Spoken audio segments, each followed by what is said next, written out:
mga pamangkin! This is Tita Kim and welcome to my YouTube channel. Ngayon, mapapakinggan ninyo ang isa sa mga storya mula sa Dear Tita Kim. But before anything else, please do subscribe and hit that notification bell para updated kayo araw-araw. Enjoy!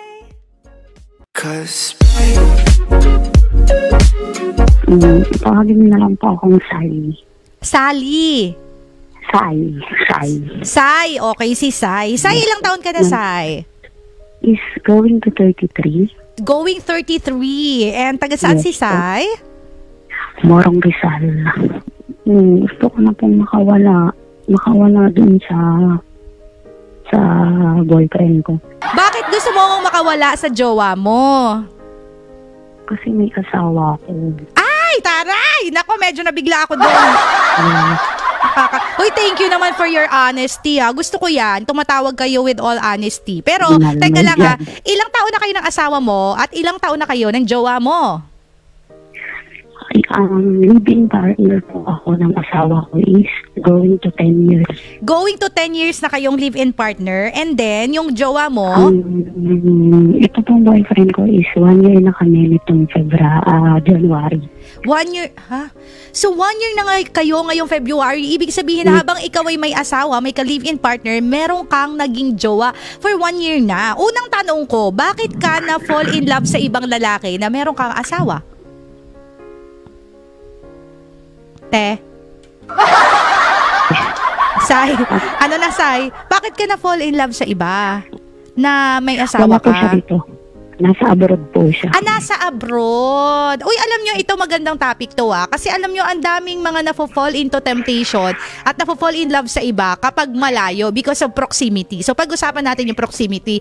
Bakit? Dahil malayo siya, na-fall in love ka sa iba, ano yung hinanap mo? Nagkulang lang po siya dahil yung partner ko po talaga, husband ko, is hindi ko rin po alam, nas kasal po siya. Dapat ikakasal na kasi kami, ready na po ang lahat.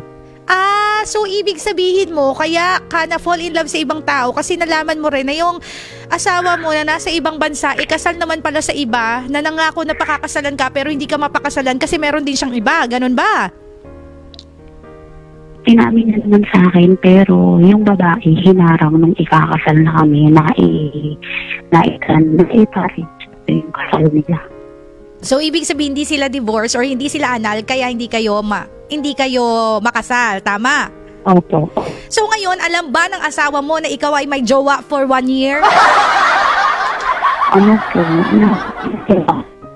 Ano yon? Nahuli na po niya. Nahuli ka na. Paano ka nahuli? Bigyan mo lang kami ng perspective. Paano nahuli ng asawa mo na nasa abroad na meron kang jowa? Parang loading si ate magsagot. Paano nga nalaman, Ate Sai. Ate Sai, Teka lang tawagan natin ulit si Sai kasi sabi niya na limited lang daw kasi yung load niya. So, ano ba to? SIM 1, SIM 2. SIM 1. Nakakaloka yun, no? Hoy, alam nyo ba, hindi madaling umamin dito sa live na ikaw ay nangalunya. Diba? Pero inaamin ni Sai ngayon kasi kailangan niya ng advice. Kailangan niya ng malalim na advice. Sai, ikaw ba yan? Yes po, ako po. Sai, paano nalaman ng asawa mo na may jowa ka? Sinabi mo ba o nahuli ka? Ako po, nagtapat po ako sa kanya. Sinabi ko po sa kanya. Sinabi mo sa kanya. So bakit mo sinabi sa kanya? Kasi yung mga cheater, nagtatago yan hanggat mahuli Ikaw, bakit mo sinabi sa kanya? Hindi ko kasi, nakukonsensya po ako. Ay, salamat naman. Nakukonsensya siya. So, bakit ka nakukonsensya? Dahil mahal mo o dahil nakonsensya ka lang? Hindi po, kasi may anak kami. Saka wala naman siyang ginawa sa akin mali. Ang pinakang masakit lang sa akin is yung family niya. Hindi man lang ako parang pinagtanggol. Yung mga panahong nagdurusa ako nung ikakasal na kami, nung malaman ko na kasal pala siya sa iba. Sana man lang na i-comfort ako ng family niya. Hindi para bang masaya siya. Masaya pa sila. So parang wala ka namang problema doon sa lalaki. Ang problema mo lang is una, siguro kung ako mag-assess, hindi ka mapakasalan kasi hindi pa nga siya walay talaga doon sa, or hindi pa siya divorce or hindi pa siya annul doon sa asawa niya. Pangalawa is hindi ka sinusupport ng pamilya. Kaya parang nawawalan ka ng gana, kaya na-fall in love ka sa iba. Ganon ba yun? Hindi po, kasi Ay, may hindi tita pala. siya. Ha? Yung tita niya, may tita rin siya na lagi tinorture ako mula nung magbuntis ako sa anak ko. 10 years akong tinorture ng tita niya. 10 years kang tinorture nung tita niya. So sa sama ng loob mo sa pamilya niya, niloko mo yung asawa mo, ganon. Opo. Ha? Opo. Opo. So anong gusto mong itanong sa akin ngayon na napatawag ka? Itong boyfriend ko, gusto ko nang iwanan kasi meron siyang 5 anak. Meron din siya. Ay. Naguguluhan na ako sa Pilipinas. So, ibig mong sabihin, itong asawa mo or ka-live-in partner mo, meron siyang previous na asawa. Tapos nagjowa ka ngayon, na yung jowa mo naman ngayon, meron namang mga anak sa iba, na meron ding jowang iba. Ganun ba? Ganon. Nasakit ang ulo ko. Nakakaloka. Bakit ang hilig ninyo magtahi-tahi, no?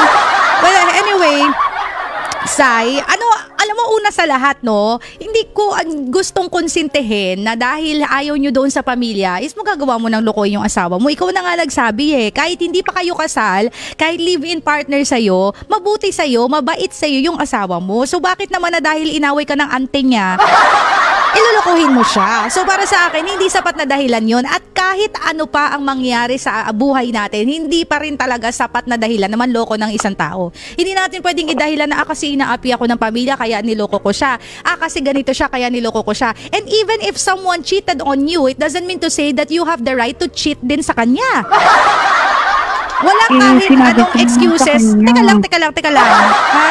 Gusto ko lang sabihin, hindi lang sa iyo at sa lahat ng mga nakikinig ngayon, walang kahit anong excuse ang pwede nating gawin para mag-cheat sa isang tao. Dahil ba wala na siyang pakinabang? Dahil ba may pagkukulang siya? Dahil ba sabihin na nating nakipag-chat sa iba, mag-chat ka na rin or mag-cheat ka na rin? Hindi pwede Hindi natin pwedeng i-justify yung kahit na anong nangyayari sa buhay natin para mag-cheat tayo doon sa tao at lokohin din natin siya. Hindi pwede na dahil sinaktan tayo, mananakit tayo ng iba. Because that doesn't apply and that should not apply in real life. O ano ngayon ang sinasabi mo? Sai. Nahihirapan na po ako. Alam mo kung bakit ka nahihirapan? Kasi nga, pumapasok ka sa mga sitwasyon na very complicated at sanga-sanga. Alam nyo, sa totoo lang, 90% na mga nahihirapan tayo sa buhay is because of the wrong choices that we're doing. Yung alam na nga nating mali, pinasok pa talaga natin. Diba? So, sakit talaga yung ulo mo. Pero I'm glad naman na tumawag ka ngayon kasi gusto mo nang kumawala. Ang masakit lang yan, yung alam mo na paulit-ulit na mali, alam mo na paulit-ulit na nasasaktan ka, ayaw mo pa rin kumawala. Hindi ko nga po alam kung paano ko kakawala. Maraming beses na akong nagtangkap. Yes. Alam mo, I agree ha. Ako mag-a-agree ako dyan sa sinabi mo, pero hindi ko sinasabing tama yan. Mag-a-agree ako na ilang beses gusto mong kumawala, pero hindi ka makawala. Kasi mahirap talaga. Alam nyo, para yung mga para na silang parte ng dugo natin, ng mga laman natin. Yung mga tao na alam nating, yes, mga tao na alam nating mali naman, pero parang kapag tinanggal mo yung part na yon, ang sakit-sakit na parang hindi ka mabubuhay. But let me tell you the truth, parang diabetic lang yan, di ba? Yung taong diabetic, kapag masakit na at kapag namumula na yan, namamaga na yan at sugat-sugat na yan, hindi pwedeng i-stay mo lang yan sa body mo hanggat hindi mo yan kinakat, mamamatay ka. Diba? Kaya nga marami yung mga pinuputol yung mga legs, pinuputol yung mga parte ng katawan na masyado ng sugat-sugat. Kahit na masakit, kinakailangan mong putulin kasi kung hindi mo puputulin, it would affect your whole body at hindi lang maapektuhan ang buong body mo, mamamatay ka. Hindi ko sinasabi na mamatay ka na mapupunta ka na sa piling ni Lord. Oh, ilan naman tayo. Ito na naman tayo kay Ate Sai. Gusto mo nang mamatay dahil may mga nangyayaring ganyan. Patay agad. Hindi alam mo, hindi kita tinatawanan Ate Sai. Pero gusto ko kayong i-encourage. Huwag naman yung, ito lang ang problema natin sa buhay. Gusto na natin mamatay na tayo agad. Hindi natin naisip yung mga iiwanan natin at hindi natin naisip yung mga magagandang mga bagay na nangyayari sa atin. Hindi natin naisip yung mga magulang natin na pinalaki tayo. Hindi natin naisip yung mga taong nagmamahal sa atin. Yung mga magulang mo na inire ka, pinaghirapan kang palakihin. Tapos ngayon na meron ka lang ganyang problema, sasabihin mo gusto mo na lang mamatay. Naiintindihan ko, Ate Sai, at sa lahat ng nakikinig na mahirap ang pinagdadaanan ninyo because I've also been there. Pero hindi ibig sabihin na mahirap ang pinagdadaanan natin. Ang solusyon na ipatayin na natin ang ating mga sarili. Diba? So, tinatanong mo sa akin ngayon, gusto ko nang kumawala, Tita Kim, paano ako kakawala? Alam niyo, simple lang eh. You just need to be so firm with your decision. Pag sinabi kong so firm with your decision, yung matindi na hindi ka kayang suwagin sa decision mo. Yun ang makakapagkawala sa iyo kasi nobody can decide for yourself but you alone. Kahit anong dadako dito, mamaya-maya, kapag bumalik ka na naman doon sa mga tao na yun, hindi ka pa rin makakawala. Only you can free yourself from that. So what I am telling you right now, maging firm ka sa decision mo. Kung gusto mo na talagang kumawala ka na. Pag sinabing kumawala, hindi ka na makikipag-communicate, hindi ka na makikipagkita, hindi ka na mag-iinarte, hindi ka na magpapabebe.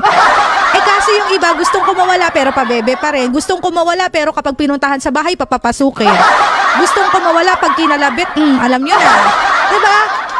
Akala ko ba gusto mo makawala? Kung gusto mo makawala, magdesisyon ka ng mahusay at magdesisyon ka ng firm. Kasi hindi ka mamamatay kung kakawala ka sa kanila. Diba? Magiging masakit sa iyo pero hindi ka mamamatay. Actually, maililigtas ka sa kapahamakan. Kaya kung gusto mo nang makawala, gawin mo na ngayon na. Kasi kung pag pinag-isipan mo pa yan ng maraming beses na gusto ko nang makawala, kinabukasan gusto ko nang makawala, isipin ko paano makawala. Next week, isipin ko na naman paano makawala. Kakaisip mo paano makawala ay hindi ka na nakawala. Diba? So if you want na makawala, ngayon na gawin mo na. Pwede after ng call na to, kung gusto mo nang makawala, kumawala ka na. Kasi ang complicated ng buhay mo, ate. Yung inasawa mo, may asawang iba. Tapos yung ginawa mo habang may asawa ka, meron ding pamilyang iba. Ang complicated, diba? Bakit ba tayo pasok sa mga bagay na complicated? Why don't you just focus your life sa iyong sarili, sa pagmamahal sa sarili mo, pagmamahal mo sa iyong mga anak, at pagmamahal sa mga taong nagbibigay ng value sa iyo? Huwag na natin isiksik yung mga sarili natin sa mga komplikadong mga relasyon. Diba? Simple lang naman ang rule dyan eh. Kapag alam mong take ka ng isang tao, dumistansya ka na. Kapag alam mong take ka ng isang tao, wag mo nang i-entertain kasi gugulo ang buhay mo. Tapos kapag pinasok mo, hirap ka nang makawala. Tingnan nyo si Ate Sai, ang hirap makawala kasi nga napasok mo na. Diba? May nangyari na. May nangyari na. At hindi lang may nangyari na, nahulog pa ang puso at damdamin at kaluluwa. Diba? Buti sana kung may nangyari lang that it's just about sex. Hindi naman eh. It's about your heart. You fell in love with the person. Yun yung pinakamahirap doon, di ba? Kasi yung nakasama mo lang sa kama, pwede mo yung makalimutan kinabukasan. Pero, yung nahulugan ng puso mo, yung nakakuha ng puso't damdamin mo, ang hirap kalimutan noon. Kaya nga, wag nyo nang i-try. Nakakamatay yan, parang drugs. Diba? Kung alam nyo complicated, huwag nyo na pasukin. At kung nandiyan na kayo, katulad nitong si Ate Sai, what I will just really tell you, maging firm kayo sa desisyon ninyo. Magdesisyon kayo ng tama. Magdesisyon kayo na hindi mga pabebe at mahihina. Malalakas kayo. Tayong mga babae, we are strong. Tayong mga babae, we can decide for ourselves. Tayong mga babae, kaya nating umahon sa kung anumang pinaglalagyan natin. Kaya I encourage you to be firm on your decision. Kung mawala ka na ngayon na. Kasi baka bukas wala ka na sa earth. Diba? What I mean to say diba? O hindi maganda yun. Hindi ko sinasabing kunin mo yung buhay mo. Hayaan mo si Lord. Hayaan mo si Lord mag-decision sa'yo. Ang sinasabi ko is, life is too short. Life is too short para hindi natin ma-enjoy. Life is too short para ipagsiksikan ng sarili natin sa mga taong hindi tayo pinaninindigan. Life is too short para maging mahina. Life is too short para maging negative sa buhay. Life is too short para idikdik ang sarili sa problema. Life is too short para mag-overthink. What I'm telling you is you think of all the positive things in life. Because wag tayo nagpo-focus dun sa problema. Kasi sigurado ako, 99.9% mas maraming magagandang bagay na nangyayari sa iyo na hindi mo lang nakikita. But if you choose to see, you will see the brighter side of life and you will have hope in your heart. Okay? So So yun lang, Ate Sai, ha? Sana kung mawala ka na, bahala ka sa buhay mo kung ayaw mong kumawala. Pero ang sinasabi ko ngayon, gawin mo na yan. Be strong. Kasi kung gusto, maraming paraan. Kung ayaw, maraming dahilan. Marami nang naganap. Oh, marami nang naganap. Hayaan mo na nga, Ate Sai. Hayaan mo na yung mga past na mga nangyari. May nangyari sa inyo, may naganap sa inyo, may kung ano mang. Past is past. Let's move on. What is now and what is tomorrow is the most important thing in life. Okay? So yun ang isipin natin. Wag mo na isipin yung mga nangyari. Wag mo na isipin yung mga past na may nangyari na sa inyo or whatsoever. Nangalunya ka or whatsoever. Nagkamali ka. Tapos na yun. What matters the most is now and bukas. Anong gagawin mo ngayon para mas maganda yung mga magiging bukas mo? May pag-asa pa. Ang bata-bata mo pa. Ang dami pang mga magagandang bagay na pwedeng mangyari sa'yo. So simulan mo na maganda ang buhay mo ngayon. Ito inamin ko naman po lahat sa ama ng anak ko. Ano? Tanggap daw niya at magpo-forward na lang daw siya sa Pilipinas. Ano yun? Ano yung pinagsasasabi mo, Masay? Ano yung sinasabi mo sa... Si Sai, Sai, nawala ka na sa linya, Sai. Hindi na kita pababalikin. Ang kulit mo. Alam niyo, limited lang kasi yung oras natin sa Dear Tita Kim. As much as I want to listen to all your stories, hindi po natin mapagbibigyan. Sinasabi ko lang sa inyo yung buod ng gusto kong sabihin. Hindi ko kayo sinasaktan sa mga sinasabi ko for no sense. Minsan nakakasakit yung mga sinasabi ko, pero yun yung makabubuti sa inyo. Kasi kung walang magsasabi sa inyo ng ganito, hindi kayo mapapabuti. Diba? Anong gusto nyo sabihin ko sa inyo? Uy, Sai, okay lang yan. Sige, pagpatuloy mo lang yan kahit magkabit-kabit ka na maraming kabit. Ganon? Ganon ba gusto nyo marinig sa akin? So, sinasabi ko na sa inyo directly, ayoko na magpaligoy-ligoy. Kung gusto nyo may mangyari sa buhay ninyo, kung gusto nyo makawala sa mga maling relasyon, walang ibang makakapag-desisyon kundi kayo. Pero ngayon pa lang sa tawag natin, kung hihina-hina kayo, walang mangyayari. Kinakailangan nyong maging malakas at kaya ninyong maging malakas kung hahayaan nyo lang yung sarili nyong makilala ang inyong sarili. Alright? For watching. Again, don't forget to subscribe dito sa aking YouTube channel and follow me on my social media accounts.